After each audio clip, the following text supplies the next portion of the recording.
नमस्कार बच्चों, अपना जो लेसन चल रहा है बिल ऑफ एक्सचेंज, उसमें अपना आज टॉपिक है बिल फॉर कलेक्शन। जब किसी व्यक्ति को बीआर प्राप्त होता है तो ये तो वो क्या कर सकता है, उसे बैंक से डिस्काउंट करा सकता है, उसको एंडोर्स कर सकता है, यानी किसी को बेचान कर सकता है। कई बार ऐसा होता है कि जो बीआर होल्डर होता है वो क्या करता है, अपने बिल को बैंक में कलेक्शन के लिए भेज देता है। कलेक्शन का एक तो होता है कि वहाँ से डिस्काउंट कराना। डिस्काउंट में तो क्या आएगा कि बैंक तुरंत उसे पैसे दे देगी, तुरंत पैसे दे देती है और जितना डिस्काउंट है वो काट लेती है, और बाद में वो उस व्यक्ति से यानी देनदार से पैसे प्राप्त कर लेती है। लेकिन बिल फॉर कलेक्शन के अंदर क्या करेगा, जो बैंक है वो सिर्फ कलेक्शन के लिए बिल को ले लेगी, लेकिन उसे कैश नहीं देगी, यानी बीआर होल्डर को कैश नहीं देती है। वो क्या करती है, जब बिल का कलेक्शन हो जाता है अमुक व्यक्ति से तो उसके खाते में जमा कर देती है। तो इसकी एंट्री देखो कैसे होगी, बिल फॉर कलेक्शन। तो इसमें लेखक की पुस्तकों में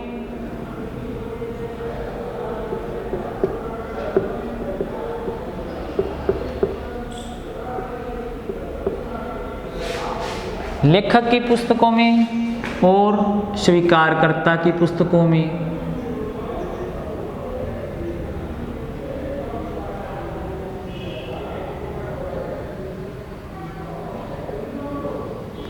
लेखक की पुस्तकों में और स्वीकारकर्ता की पुस्तकों में। तो लेखक इसका क्या लेखा करेगा, जब बिल को कलेक्शन के लिए भेजेगा बीआर को तो उसकी एंट्री करेगा bills for collection account debit, bills for collection account debit to bills receivable account. Bill for collection account debit to bills receivable account. स्वीकारकर्ता भी इसकी एंट्री करेगा, स्वीकारकर्ता इसकी एंट्री करेगा कुछ नहीं, क्योंकि ये तो सीधा बिल किसके पास था, लेखक की पुस्तकों में। अब लेखक ने सीधा बैंक को बिल फॉर कलेक्शन भेज दिया। जब बिल फॉर कलेक्शन है वो बैंक को भेज दिया तो इसमें इस पे प्रभाव पड़ा, उस पर कोई प्रभाव ही नहीं पड़ा। अब दे तिथि पे जब भुगतान होएगा तो ये तो एंट्री क्या करेगा, वही जो करता है bills payable account debit, bills payable account debit to cash account, bills payable account debit to cash account. जब बिल का भुगतान होएगा और लेखक उसकी एंट्री क्या करेगा, जब बिल का भुगतान होएगा तो ये एंट्री लिखेगा bank account debit, bank account debit to bills for collection account. कि लेखक पहले बिल कलेक्शन के लिए भेजेगा तो उसकी एंट्री करेगा bills for collection to BR, स्वीकार करता उसकी कोई एंट्री नहीं करेगा। दे तिथि पर जब भुगतान होएगा तो दे तिथि पर भुगतान होने पर स्वीकार करता उसकी एंट्री करेगा बीपी टू कैश, और लेखक करेगा bank account debit to bill for collection account. बाकी एंट्रियाँ वही होएगी, बिल लिखने की, स्वीकार करने की और दे पेमेंट होने की एंट्री ये होएगी। जैसे इसी का एक एग्जाम्पल करते हैं अपने।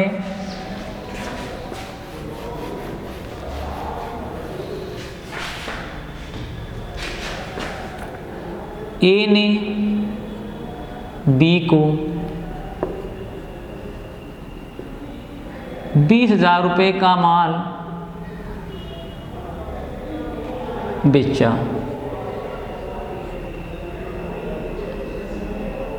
1 जनवरी 2016 को, जिसके लिए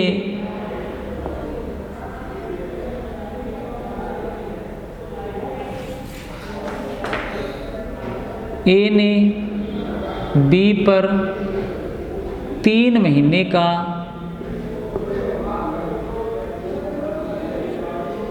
एक बिल लिखा, जिसे बी ने स्वीकार कर लिया।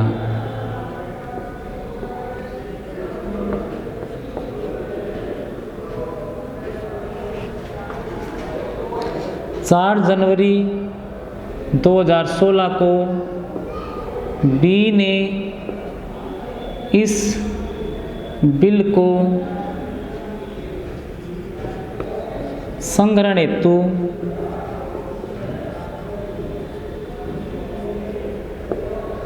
बैंक में भेज दिया। देय तिथि पर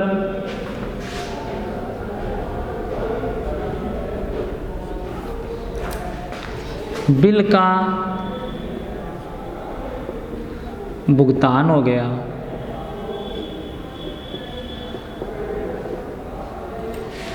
देय तिथि पर बिल का भुगतान हो गया। ए तथा बी की पुस्तकों में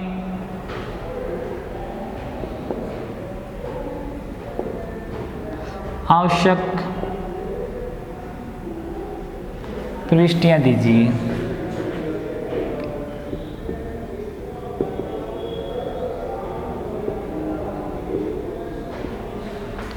ए तथा देखो ए ने बी को कितने का माल बेचा 20,000 का, जिसके लिए ए ने बी पर एक बिल लिखा 3 महीने का, जिसे बी ने क्या कर लिया, स्वीकार कर लिया। 4 जून को ए ने इस बिल को संग्रहण हेतु बैंक में भेज दिया, क्योंकि बिल तो ए के पास ही रहेगा, जो बिल लिखता है उसी के पास रहता है, तो संग्रहण हेतु क्या है, बैंक में भेज दिया। और देय तिथि पर क्या हो गया, बिल का भुगतान कर दिया। आपको ए तथा बी की पुस्तकों में आवश्यक प्रविष्टियां देनी है। तो in the books of A, in the books of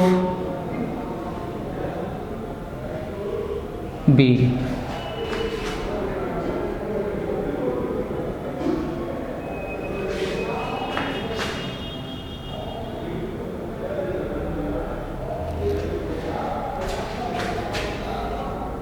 अब देखो सबसे पहले जनवरी 1 इसने माल बेचा, ये माल बेचने की एंट्री करेगा, तो माल बेचा किसको है, बी को, तो इसकी एंट्री बनेगी B's account debit to sales account.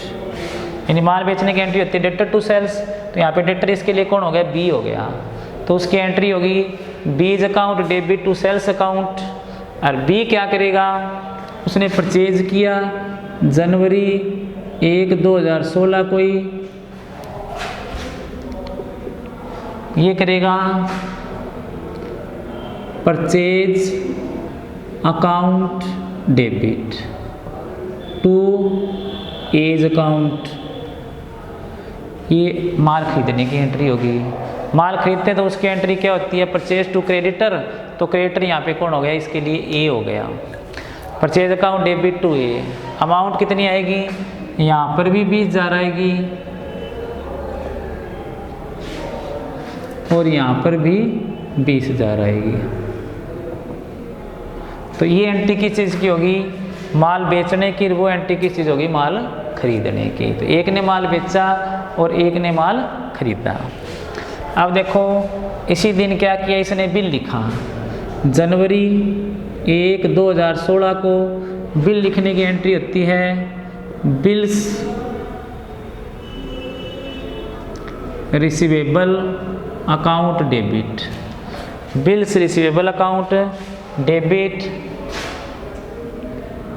To, किस पे बिल लिखेगा ये, बी पे, to B's account, bills receivable account debit to B's account.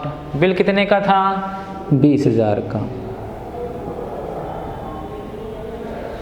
तो एंट्री बनी bills receivable account debit to B, उसने बिल को क्या किया, स्वीकार किया, तो स्वीकार करने की एंट्री होती है ड्रॉवर टू बीपी, तो ड्रॉवर यहाँ पे कौन हो गया, ए हो गया।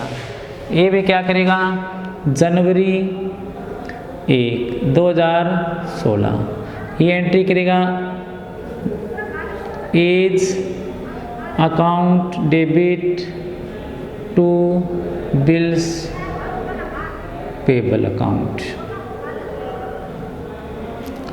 As account debit to bills payable account. ये किस चीज़ की एंट्री होगी? बिल लिखने की।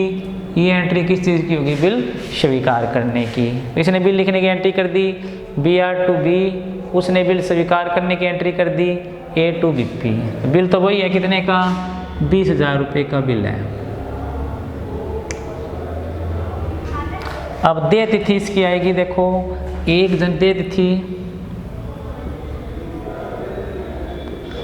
1 जनवरी प्लस में 3 मंथ प्लस में 3 डेज जो अनुग्रह दिवस वाले हैं, तो ये आ गया 1 फरवरी, मार्च, अप्रैल, तो ये आ गई 1 अप्रैल, 4 अप्रैल आएगी,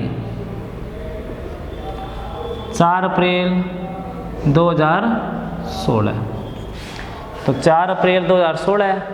तो अब इसमें क्या करेंगे? उससे पहले दे दी थी तो 4 अप्रैल को आएगी। उससे पहले उसने क्या किया? उस बिल को कलेक्शन के लिए बैंक में भेज दिया। बिल बैंक कलेक्शन में के लिए बैंक में कौन भेजता है? लेखक भेजता है, जिसके पास बिल होता है। तो बिल फिलहाल किसके पास है? लेखक के पास है। उसने उसे क्या कलेक्शन के लिए बैंक में भेज दिया। तो कलेक्शन के लिए बैंक में भेजने की एंट्री वो 4 जनवरी को भेजा है। तो 4 जनवरी 2016 को एंट्री क्या होगी? जब बिल फॉर कलेक्शन के लिए भेजेगा तो bills for collection account debit, bill for collection account debit to bills receivable account. तो एंट्री क्या बनी? Bills for collection account debit to bills receivable account. और बिल कितने का था? 20,000 का ये बिल है, वो कलेक्शन के लिए भेज दिया। अब उस पे इस बात का कोई प्रभाव नहीं पड़ा, ये इसकी कोई एंट्री नहीं करेगा। अब देय तिथि पर भुगतान हो गया, तो देय तिथि इसकी थी 4 अप्रैल। 4 अप्रैल को ये एंट्री करेगा, अप्रैल 4 एंट्री करेगा। बिल्स पेबल की जब एंट्री होती है तो उसकी एंट्री करेगा bills payable account debit, bills payable account debit to cash account, bills payable account debit to cash account. Bill कितने का था? 20,000 का, ये 20,000 की एंट्री होगी। April 4 bills payable account debit to cash account. ठीक है। उसके बाद ये भी इसकी एंट्री करेगा, क्योंकि ये राशि अब इसी को अभी प्राप्त होगी। ये मान लेगा बैंक को प्राप्त हुई तो बैंक के नाम लिखेगा। ये क्या करेगा? वो राशि बैंक के नाम लिखेगा। तो कितनी तारीख को? अप्रैल 4 को एंट्री क्या बनेगी? जब एंट्री ये प्राप्त उसके नाम लिखेगा, ये एंट्री करेगा bank account debit to bills for collection account. ये भी इसकी एंट्री करेगा bank account debit to bill for collection account. Bill कितने का था?